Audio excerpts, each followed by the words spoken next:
Di sini Bobby dalam segmen review mobil Aki. Kali ini kita akan membahas mobil Aki ukuran jumbo dengan panjang 145 cm, lebar 93 cm, tinggi 90 cm. Dengan desain seperti mobil Jeep Rubicon, MVP Toys MOB 2024.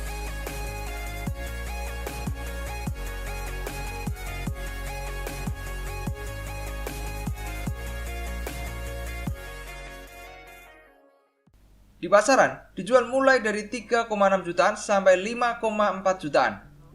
Ada 4 pilihan warna, putih, merah, oranye, dan abu.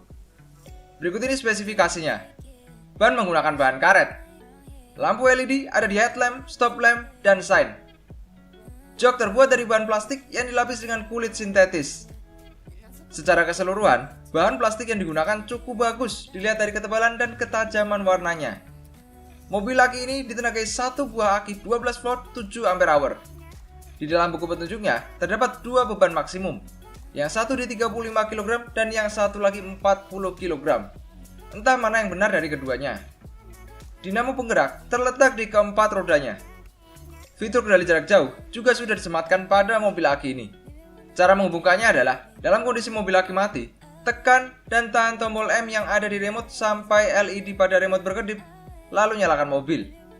Ketika lampu LED pada remote berhenti berkedip, maka remote sudah terhubung. Fitur anti kejut dan fitur ayun maju mundur sudah disematkan pada mobil Aki ini.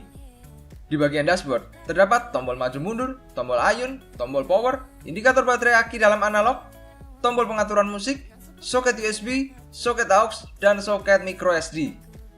Soket charger terletak di bagian bawah jok. Untuk kebanyakan mobil Aki, biasanya dibekali charger dengan output 1000 mAh.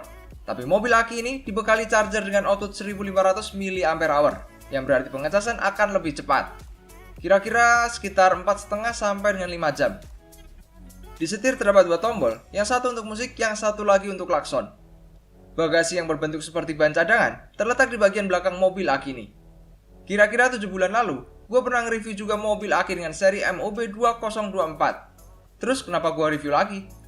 Karena ada beberapa perubahan di seri keluaran terbaru di Desember 2020 ini. Kalau dulu lebih mirip dengan mobil Jeep Wrangler Unlimited, kalau sekarang lebih mirip ke Rubicon. Dimana yang membedakan adalah dari sisi pintu dan sisi belakang dari mobil Aki ini. Kalau dulu lebih terasa casual, yang sekarang lebih terasa gahar. Sekarang kita bahas dari segi kenyamanan. Mobil Aki ini sudah dilengkapi dengan ban karet, jok yang sudah dilapis dengan kulit sintetis, fitur anti kejut, dan shock breaker. Di seri keluaran sebelumnya, joknya masih belum dilapis dengan kulit sintetis. Tapi di seri yang terbaru ini, jok sudah di-upgrade dengan penambahan pelapis kulit sintetis.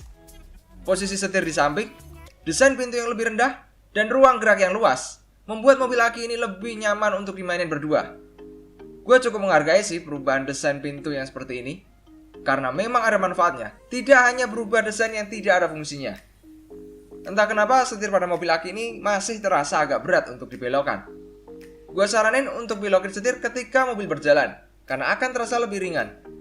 Permainan lampu LED di area dashboard di mobil Aki ini cukup menyenangkan. Mulai dari speedometer yang ikut bermain layaknya mobil sungguhan ketika mobil dinyalakan. Ikut menyalanya indikator di sekitar speedometer ketika tombol maju, mundur, ayun, dan lampu ditekan. Sampai indikator lampu sign di area speedometer yang ikut menyala ketika setir dibelokkan.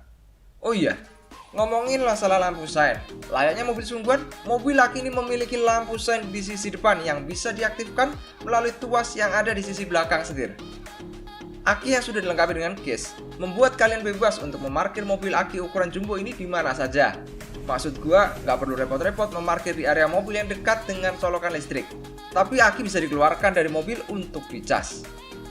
Gua cukup merekomendasikan pemakaian Aki dengan kapasitas yang lebih besar, mengingat digunakannya 4 dinamo penggerak pada mobil Aki ini.